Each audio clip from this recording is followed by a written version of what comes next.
अस्सलामुअलैकुम नाज़रीन, कैसे हैं जनाब। उम्मीद करता हूँ सब खैर खैरियत से होंगे। जैसा कि आप सब जानते हैं, मैं डेली आप लोगों के लिए शूज़ की नई वैरायटी, नए डिज़ाइन लेके आता हूँ। तो आज मैं उससे मुख्तलिफ़ वीडियो लेके आया हूँ।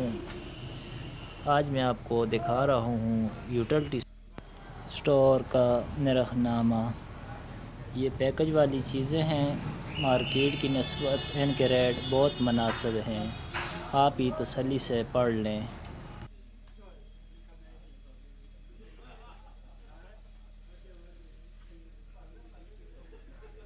राजिया नालस की दुकान देखी हुई।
नूर भाई जी भी जाओ बढ़ाई है ना नोट